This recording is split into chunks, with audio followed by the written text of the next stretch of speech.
ఇక విజయవాడలో పాల కల్తీపై అధికారులు అప్రమత్తమయ్యారు.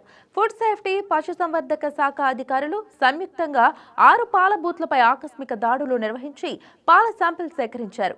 ఫలితాల తర్వాత కల్తీ జరిగినట్లు నిర్ధారణ అయితే కఠిన చర్యలు తీసుకుంటామని అధికారులు హెచ్చరించారు. ప్లాస్టిక్, అల్యూమినియం డబ్బాల్లో కాకుండా స్టెయిన్లెస్ స్టీల్ క్యాన్లలో మాత్రమే పాలను నిల్వ చేయాలని సూచించారు. సుప్రీంకోర్టు మార్గదర్శకాల ప్రకారం పాలలో కల్తీ చేయడం తీవ్రమైన నేరమని, ఇది సాధారణ తప్పు కాదని, మానవ ప్రాణాలకు ప్రమాదకరమని అధికారులు స్పష్టం చేశారు. విజయవాడ పట్టణంలో ప్రభుత్వ ఆదేశాలు మరియు ఫుడ్ సేఫ్టీ కమిషనర్ మరియు జిల్లా కలెక్టర్ వారి ఆదేశాల మేరకు వివిధ పాలు అమ్మే పాయింట్లో ఉదయం 7 గంటల నుంచి మొదలుపెట్టి కృష్ణలంక, మరొకటి పంటకాలవ, కడమట, ఫన్ టైమ్స్ రోడ్, అలానే కరెన్సీ నగర్, ప్రసాదంపాడు ఈ వివిధ సెంటర్లో తనిఖీ చేసి శాంపిల్స్ లిఫ్ట్ చేసి ల్యాబొరేటరీకి పంపించడం జరుగుతుంది.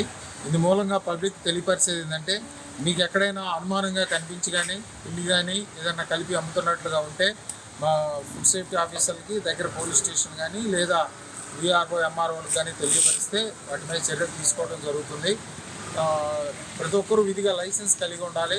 అడల్ట్రేషన్ ఎక్కడన్నా మీకు డౌట్ వస్తే మాత్రం ఇమీడియట్లీ ఆ డిపార్ట్మెంట్కి తెలియపరచాలి. అడ్రస్ ఓల్డ్ జనరల్ హాస్పిటల్, మొక్కలపల్లి క్షేత్ర విజయవాడ.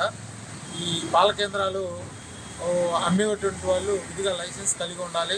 అట్లానే కలెక్షన్ పాయింట్ ఎన్ని బఫెలోస్ ఉన్నాయి, ఎంత ప్రొడక్షన్ వస్తుంది, ఒకవేళ బఫెలోస్కి మించి ప్రొడక్షన్ వస్తుందా, వస్తే దగ్గరలో ఉన్నటువంటి పశువుల హాస్పిటల్ డాక్టర్ గారికి, జాయింట్ డైరెక్టర్ గారికి తెలియపరిస్తే. Please subscribe to YK TV Network. Please subscribe to YK TV. Please watch YK News.